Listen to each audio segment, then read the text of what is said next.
ধনধান্য প্রেক্ষাগৃহে মমতা বন্দ্যোপাধ্যায় গিয়েছিলেন ভবানীপুর তৃণমূল কংগ্রেসের তরফ থেকে যে বিজয় সম্মেলনীর আয়োজন করা হয়েছিল সেই অনুষ্ঠানে যোগ দিতে, এবং সেখান থেকেই মমতা বন্দ্যোপাধ্যায় বলেন ভবানীপুরটাকে আউটসাইডার বা বহিরাগততে একেবারে ভরিয়ে দেওয়া হচ্ছে।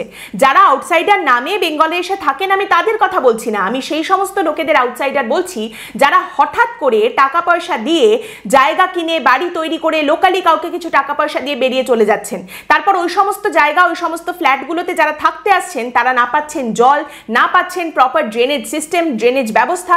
আমি এগুলো কেন বুঝবো না? গরিব মানুষই আমার সম্পদ, তাদের কথাই আমি আগে ভাববো। মুখ্যমন্ত্রী মমতা বন্দ্যোপাধ্যায়ের নিজের কেন্দ্র ভবানীপুর, সেখানে বহিরাগত ঢোকানো হচ্ছে, বাইরের লোক ঢোকানো হচ্ছে, কেউ পরিকল্পনা করে বাইরের লোকেদের ঢুকিয়ে ভবানীপুরে বসিয়ে দিচ্ছে, থাকতে জায়গা করে দিচ্ছে, আর সে সম্পর্কে মমতা বন্দ্যোপাধ্যায় কিছুই বলছেন না, কোনো পদক্ষেপ নিচ্ছেন না। মানে এই সমস্ত কাজকর্ম তার নিজের কেন্দ্রে, মমতা বন্দ্যোপাধ্যায় নিজের কেন্দ্রে তার নাকের ডগা দিয়ে হচ্ছে। আর কোন নেত্রীর নাকের ডগা দিয়ে হচ্ছে? যিনি কিনা কথায় কথায় বলেন যে আমি সব জানি, আমার কাছে সব খবর থাকে, তার নাকের ডগা দিয়ে এইভাবে বহিরাগতরা ঢুকে পড়ছে, ঢুকিয়ে দেওয়া হচ্ছে তার বিধানসভা কেন্দ্রে, অথচ সবকিছু জানার পরেও তিনি কোনো পদক্ষেপ করছেন না। তার কারণটা কি?